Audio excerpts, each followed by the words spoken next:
Hello students, आज हम आपकी वीडियो लेक्चर के रूप में ऑनलाइन क्लासें शुरू कर रहे हैं।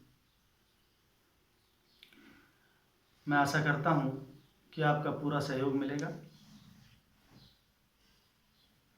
इससे पहले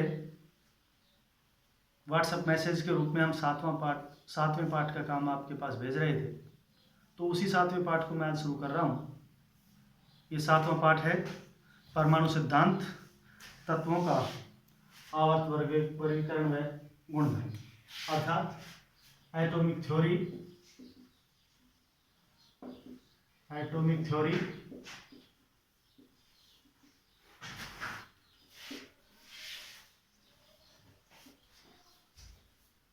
periodic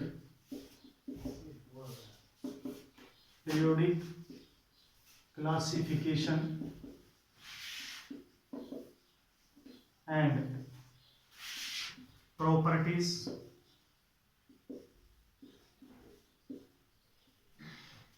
properties of elements. Atomic theory, periodic classification and properties of elements. पदार्थ की संरचना के बारे में प्राचीन काल से ही मनुष्य प्रयासरत रहा है। पदार्थ के सूक्ष्म स्वरूप के बारे में भारतीय और यूनानी दार्शनिक 6वीं शताब्दी में ही प्रयास कर रहे थे। इन्हीं में से एक भारतीय दार्शनिक महर्षि कणाद ने बताया कि जब पदार्थ को छोटे छोटे टुकड़ों में विभाजित किया जाता है तो जो अंतिम अविभाज्य कण प्राप्त होता है, अर्थात जिसको आगे विभाजित नहीं किया जा सकता है, वह परमाणु कहलाता है। इस ज्ञान को एक अन्य भारतीय दार्शनिक महर्षि कणाद ने थोड़ा और आगे बढ़ाया। उन्होंने बताया कि ये सूक्ष्मतम कण स्वतंत्र अवस्था में नहीं पाए जाते, ये संयुक्त अवस्था में पाए जाते हैं और संयुक्त रूप में ये पदार्थों के विभिन्न स्वरूप जैसे कि तत्व, यौगिक व मिश्रण आदि का निर्माण करते हैं। इसके अलावा कुछ यूनानी दार्शनिक डेमोक्रिट्स और लियूसिपस ने भी अपने सिद्धांत में बताया कि जो अविभाज्य कण है उसको उन्होंने एटम्स कहा। ये एटम्स जो शब्द है ये लैटिन भाषा के शब्द एटोमियो से लिया गया है, जिसका अर्थ होता है न काटा जा सकने वाला। ये सभी सिद्धांत केवल दार्शनिकता पर आधारित थे, कोई प्रायोगिक तथ्य या वैज्ञानिक तथ्यों पर आधारित ये सिद्धांत नहीं थे। इसके लिए सबसे पहला प्रयास ब्रिटिश वैज्ञानिक जॉन डाल्टन ने किया। जॉन डाल्टन ने सन 1808 में रासायनिक संयोजन के दो नियमों, द्रव्यमान संरक्षण का नियम और स्थिर अनुपात के नियमों के आधार पर अपना परमाणु सिद्धांत प्रस्तुत किया। तो आपको ये पता होना जरूरी है कि द्रव्यमान संरक्षण का नियम क्या है। देखिए, किसी भी रासायनिक अभिक्रिया में परमाणुओं का न तो सृजन किया जा सकता है और न ही परमाणुओं को नष्ट किया जा सकता है, अर्थात किसी भी रासायनिक अभिक्रिया में पदार्थ का कुल द्रव्यमान संरक्षित रहता है। यह द्रव्यमान संरक्षण का नियम है। दूसरा नियम है स्थिर अनुपात का नियम या निश्चित अनुपात का नियम, जिसके अनुसार अलग अलग तत्वों के परमाणु निश्चित अनुपात में संयोग करके यौगिक का निर्माण करते हैं। तो इस रासायनिक संयोजन के नियम के आधार पर जॉन डाल्टन ने अपना परमाणु सिद्धांत प्रस्तुत किया, जिनके 6 अभिग्रहित हैं। उनमें से पहला अभिग्रहित नंबर एक पदार्थ छोटे छोटे कणों से मिलकर बना होता है और इन छोटे कणों को परमाणु कहते हैं।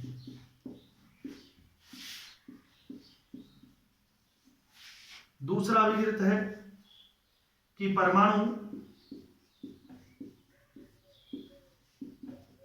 अविभाज्य होते हैं, परमाणु अविभाज्य होते हैं और किसी भी क्रिया द्वारा इन्हें आगे विभाजित नहीं किया जा सकता।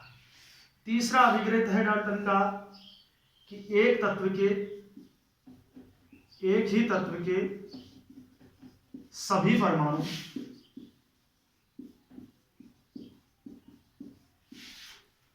सभी गुणधर्मों में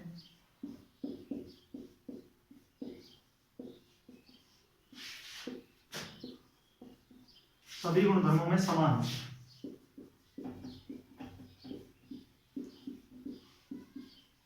सभी गुणधर्मों का मतलब है भार, आकार और रासायनिक गुणधर्मों में समान होते हैं। परंतु नंबर चौथा विपरीत, अलग अलग तत्वों के परमाणु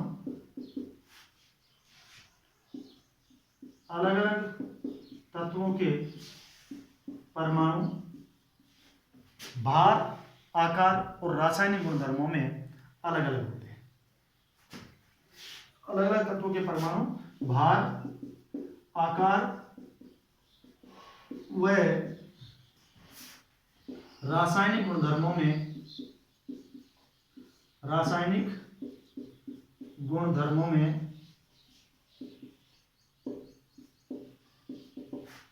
अलग अलग होते हैं।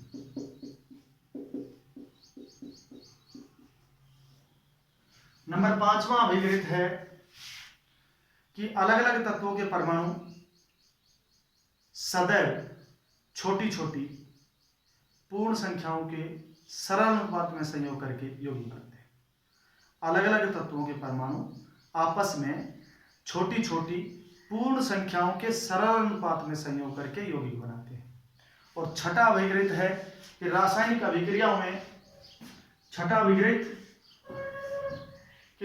अभिक्रिया में परमाणुओं को न तो बनाया जा सकता है और न ही परमाणुओं को नष्ट किया जा सकता है, अर्थात परमाणु संरक्षित रहते हैं। किसी रासायनिक अभिक्रिया में परमाणु केवल और केवल पुनर्व्यवस्थित या पुनर्विन्यासित होते हैं, वो नष्ट नहीं होते। यह डाल्टन का परमाणु सिद्धांत है। डाल्टन का परमाणु सिद्धांत बहुत सारे तथ्यों की व्याख्या नहीं कर पाया, परंतु डाल्टन के परमाणु सिद्धांत ने भविष्य के अन्वेषण के लिए एक पुख्ता नींव रख दी। इसके बाद चूंकि डाल्टन ने कहा था कि परमाणु अविभाज्य कण होते हैं, परंतु प्रयोगों के द्वारा बाद में परमाणु में प्रोटॉन और इलेक्ट्रॉन नामक अपरमाणु कणों की खोज हो चुकी थी। अब ये प्रोटॉन और इलेक्ट्रॉन परमाणु में किस प्रकार से व्यवस्थित होते हैं, इसके बारे में वैज्ञानिक प्रयासरत थे। और इस कड़ी में सबसे पहला प्रयास अर्थात सबसे पहला परमाणु मॉडल सर जे थॉमसन ने प्रस्तुत किया। सन 1898 में सर जे थॉमसन ने बताया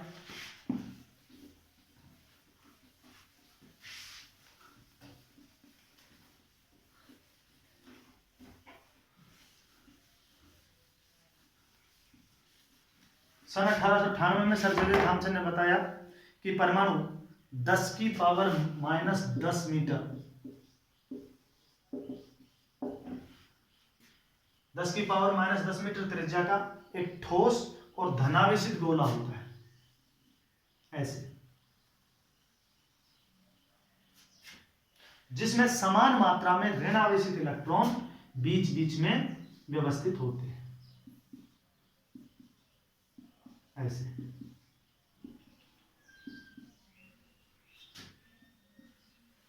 इसकी तुलना उन्होंने प्लम पुडिंग से की, अर्थात उसने अपना परमाणु सिद्धांत का नाम प्लम पुडिंग मॉडल रखा। प्लम पुडिंग एक प्रकार की मिठाई होती है, जिसमें पुडिंग एक प्रकार की मिठाई है जो धनावेश की तरह होती है, और प्लम उसके बीच बीच में इलेक्ट्रॉन की तरह धसे होते हैं। इसका एक अन्य उदाहरण तरबूज के रूप में भी दे सकते हैं कि तरबूज का जो खाने वाला लाल भाग होता है वो धनावेश की तरह, और जो बीज होते हैं वो ऋणावेशित इलेक्ट्रॉनों की तरह होते हैं। तो सर जे थॉमसन का परमाणु मॉडल क्या था? ये था कि परमाणु 10 की पावर माइनस 10 मीटर त्रिज्या का एक ठोस धनावेशित गोला होता है और इलेक्ट्रॉन इसके बीच बीच में धसे होते हैं। ये प्लम पुडिंग मॉडल कहलाता है और यही जे थॉमसन का परमाणु मॉडल है। सर जे थॉमसन का परमाणु मॉडल इस बात की तो व्याख्या कर सका कि परमाणु विद्युत रूप से उदासीन होते हैं, परंतु सर जे थॉमसन का परमाणु मॉडल रदरफोर्ड के परमाणु मॉडल पर खरा नहीं उतर सका, रदरफोर्ड के प्रयोग को स्पष्ट नहीं कर सका।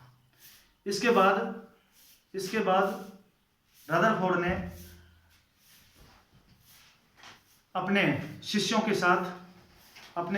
साथ सन 1911 में स्वर्ण पत्र प्रयोग किया।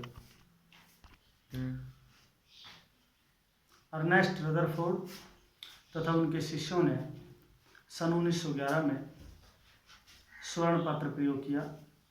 उन्होंने सोने की पतली पर्णिका, ये सोने की पर्णिका, उन्होंने सोने की पतली पर्णिका ली जिसकी मोटाई लगभग 10 की पावर माइनस 7 मीटर या 100 नैनोमीटर थी। 100 नैनोमीटर मोटाई की थी। इसके चारों ओर उन्होंने जिंक सल्फाइड का लेप किया हुआ एक पर्दा लगाया ताकि इससे सोने की पतली पर्णिका से जो अल्फा कण टकराते हैं वो टकराने के बाद स्फुरदीप्ति यानी कि फ्लैश उत्पन्न करें और अल्फा कणों की दिशा हमें पता चल जाए। ये अल्फा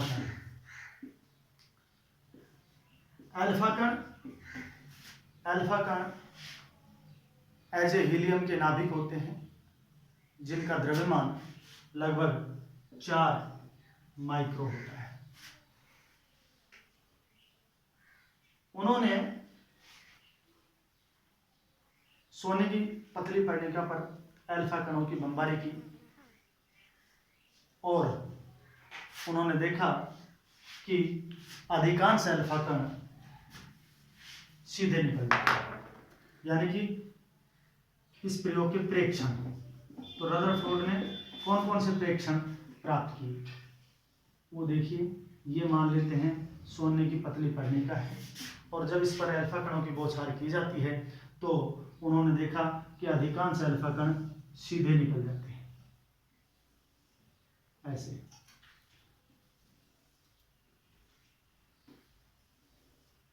ऐसे सीधे निकल जाते हैं। कुछ अल्फा कण अपने मार्ग से 90 डिग्री या 120 डिग्री के कोण पर ऐसे विक्षेपित हो जाते हैं और लगभग 20,000 कणों में से एक कण ऐसा था जो 180 डिग्री के कोण पर वापस लौट आता है। 180 डिग्री के कोण पर वापस लौट आता है। यह एक आश्चर्यजनक परिणाम था जिसको रदरफोर्ड ने ही अपने शब्दों में कहा कि ये मेरे लिए इतना आश्चर्यजनक था कि जैसे 15 इंच की तोप से निकला हुआ कोई गोला एक टिश्यू पेपर से टकराकर वापस लौट आए और चलाने वाले को ही चोट पहुंचाए। इसके बाद ये प्रेक्षण प्राप्त होने, कौन कौन से प्रेक्षण प्राप्त हुए रदरफोर्ड के स्वर्ण पत्र प्रयोग से? ये प्रेक्षण थे कि अधिकांश अल्फा कण सीधे निकल जाते हैं, कुछ कण अपने मार्ग से 90 डिग्री या 120 डिग्री के कोण पर विक्षेपित हो जाते हैं और लगभग 20,000 कणों में से एक कण 180 डिग्री के कोण पर टकराकर वापस लौट आता है। इन प्रेक्षणों के आधार पर रदरफोर्ड ने निम्न निष्कर्ष प्राप्त किए। क्या क्या निष्कर्ष थे? निष्कर्ष थे कि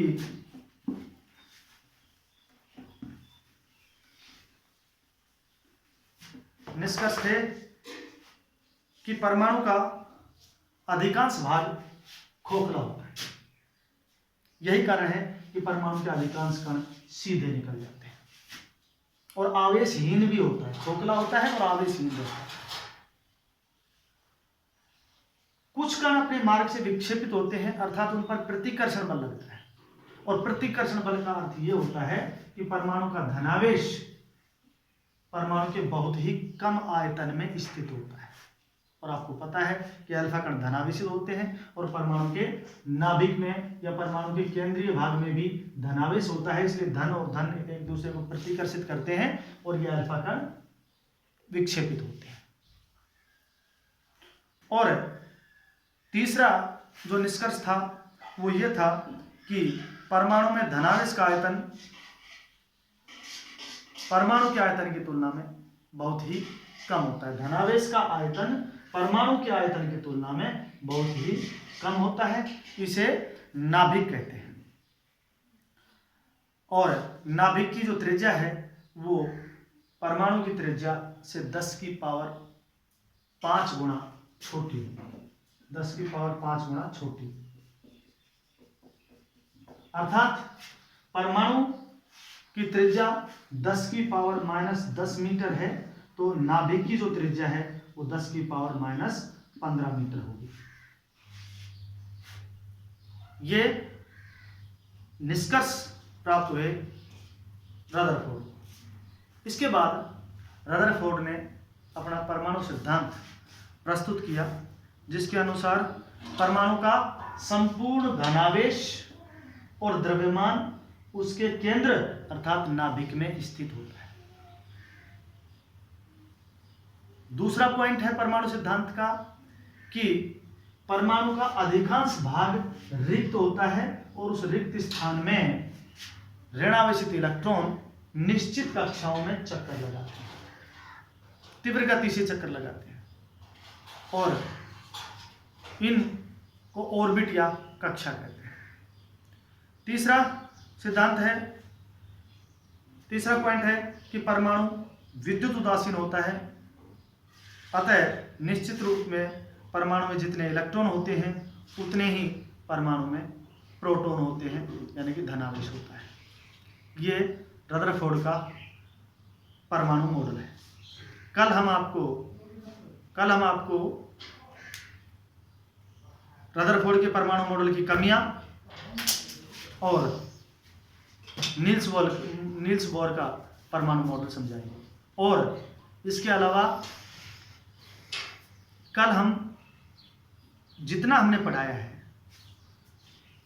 इसके लिखित नोट्स भेजेंगे। कल वीडियो लेक्चर नहीं आएगा, केवल लिखित नोट्स आएंगे, उनको अपनी कॉपी में उतार लेना है। जितना मैंने आज पढ़ाया है उतना कल नोट्स के रूप में आपके पास व्हाट्सएप कर दिया जाएगा।